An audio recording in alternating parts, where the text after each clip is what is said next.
శ్రీ గురుభ్యో నమ. ఓం శ్రీ గణాధ్యక్షరాయ నమ. మనం ఈరోజు అత్యద్భుతమైనటువంటి జ్యోతిష్య సంబంధమైన విషయాలుగా రాసులు, గ్రహములు వీటి యొక్క అనుబంధ విశేషాలను గురించి సూక్ష్మంగా కొన్ని విశేషాలు ఇలా తెలుసుకుంటాం. అసలు రాసులు ఎన్ని, గ్రహాలు ఎన్ని, ఏ ఏ రాసుల్లో ఏ ఏ గ్రహాల సంచారంలో జాతకుడికి ఏ విధమైనటువంటి సుఖ దుఃఖాలు ఉంటాయి, వాటి ప్రభావం ఎటువంటివి అన్నటువంటిది జ్యోతిష్య పరంగా కొన్ని సూక్ష్మ విషయాలను ఈరోజు తెలుసుకుంటాం. వేదాంగాలు 6 ఉన్నాయి. అందులో ఛందస్సు, జ్యోతిష్యము, మీమాంస, తర్కము, వ్యాకరణము అన్నటువంటివి ఉన్నాయి. అందులో ఈ 6 జ్యోతిష్యం ఒక శాస్త్రం. ఈ శాస్త్రం 2x2 4 కానీ తగ్గదు. ఆ విధంగా జ్యోతిష్యం అనేది ఒక శాస్త్రం. జ్యోతి ఏషః యస్య సః ఇది జ్యోతిష్యం. జ్యోతి వదలగా మిగిలినది. ఇక్కడ ముఖ్యంగా మనం తెలుసుకోవాల్సిన విషయం ఏంటంటే, మనకు నవగ్రహాలను ఉన్నాయి.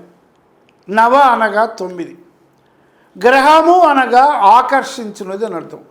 అంటే ఖగోళములో పయనించేటువంటి ఈ సూర్య, చంద్ర, అంగారక, బుధ, గురు, శుక్ర, శని, అలాగే ఛాయాగ్రహములైన రాహు, కేతువుల సంచారములో ఏ గ్రహమునకు దగ్గరలా ఏ గ్రహము సంచరిస్తున్నది అన్నటువంటి విశేషాలతో కూడుకున్నటువంటి విధంగా ఈ నవగ్రహాలకు అధిపతి ఆదిత్యుడు.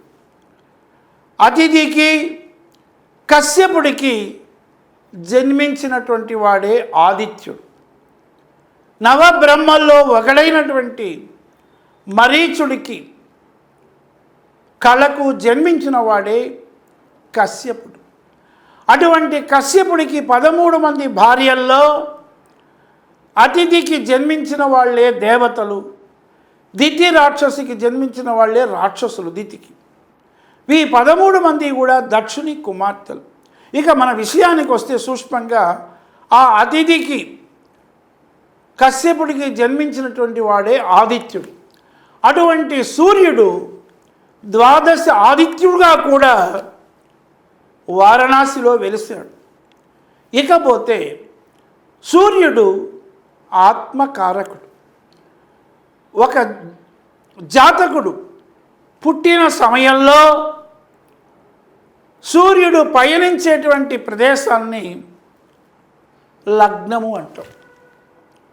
ఇది ఏ విధంగా మనం తెలుసుకోవచ్చు అంటే, మనకు 12 రాసులు ఉన్నాయి, నవగ్రహాలు ఉన్నాయి, 27 నక్షత్రాలు ఉన్నాయి.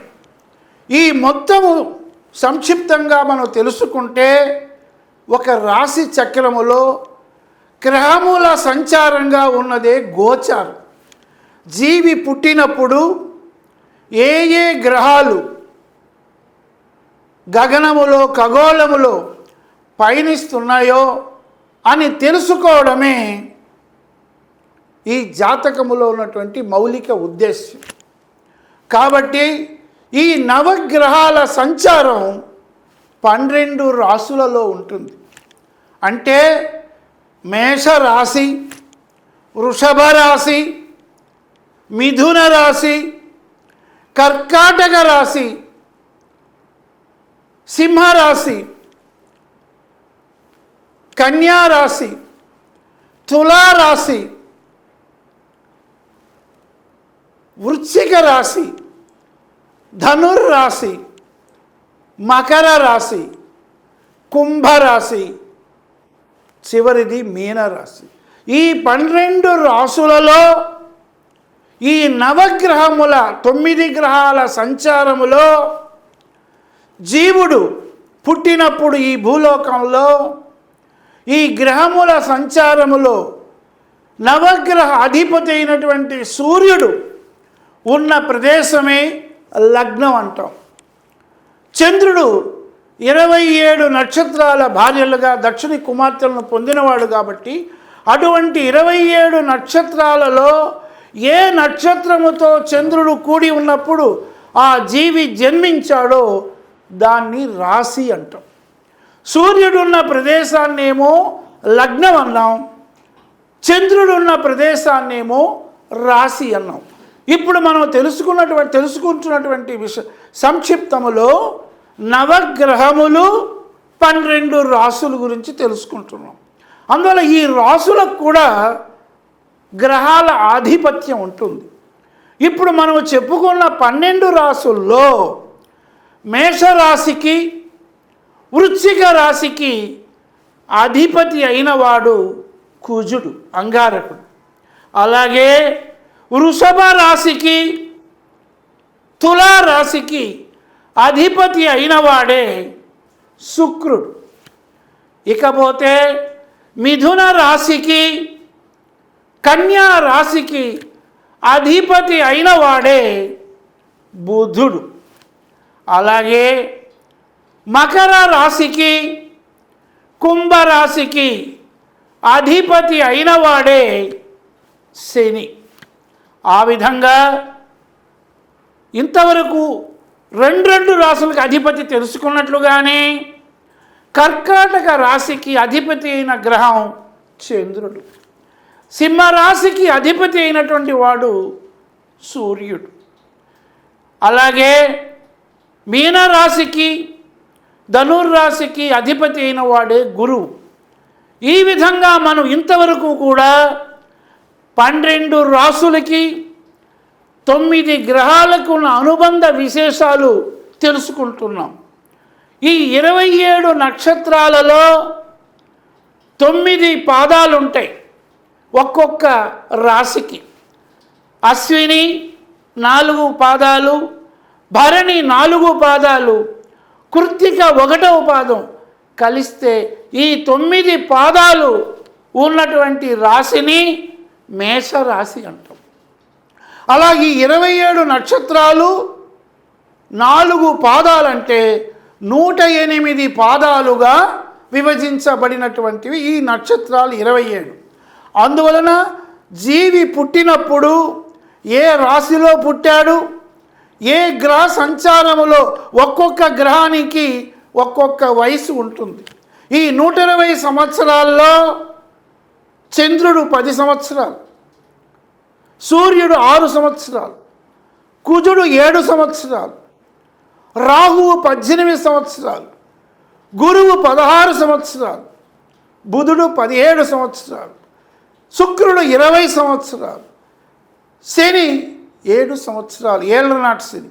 ఈ విధంగా మనం ఈ గ్రహముల యొక్క వయస్సునంతా కలిపితే 120 సంవత్సరాలు ఆయుర్దాయంగా చెప్పవచ్చు. కానీ నేటి కాలమానం ప్రకారం మనుషుల యొక్క జీవన ప్రమాణములో ఉన్నటువంటి ఆహార వ్యవహారాల నియమాల్లో సరాసరి 60 సంవత్సరాలుగా చెప్పబడుతున్నది. కానీ ఆయుర్దాయంగా చెప్పాలి అంటే ఈ 120 సంవత్సరాలు. అయితే జీవి పుట్టినటములో ఒక్కొక్క గ్రహానికి దశలు అంతర్దశలను ఉంటాయి. అంటే ఈ నవగ్రహాలు కూడా పుట్టినటువంటి సమయంలో, ఉదాహరణకి జ్యేష్ఠ నక్షత్రంలో ఒక జాతకుడు పుడితే బుధ దశలో శేషం ఉంటుంది. అలా అన్నీ చూసుకుంటే ఒక్కొక్క దశకి దశ అంతర్దశ అనగా సూర్యుడు రవి జరిగేటప్పుడు రవిలో అంతర్దశ, రవి చంద్రుడు ఇలా వస్తారు. ఇలా దశలు అంతర్దశలు అన్నీ కలిపితే మొత్తం 120 సంవత్సరాలు. అలాగే ఒక్కొక్క గ్రహానికి దశలు అంతర్దశలు కలిపితే శుక్రుడికి 20 సంవత్సరాలు, అంటే ఆ శుక్రగ్రహములో దశలు అంతర్దశలు కలిపితే 20 సంవత్సరాలు. అలా మనం అనేక ఉదాహరణల్లో గ్రహముల సంచారమే గోచారంగా చెప్పవచ్చు. కాబట్టి ఇంతవరకు సూక్ష్మంగా రాసులు, గ్రహాల అనుబంధ విశేషాలను మనం ఈ ఏటీవీ ద్వారా అందరికీ కూడా ఏ టీవీ అయినా సరే తెలుసుకునేటువంటి జ్యోతిష్య సిద్ధాంతపరమైన సైద్ధాంతిక విషయాలను ఒక శాస్త్ర సంబంధంగా తెలుసుకున్నాం. స్వస్తి. Hi, this is Shiva Reddy, Tollywood movie and mimicry artist. ATV Health, ATV Devotional and ATV News. Please subscribe, like and share.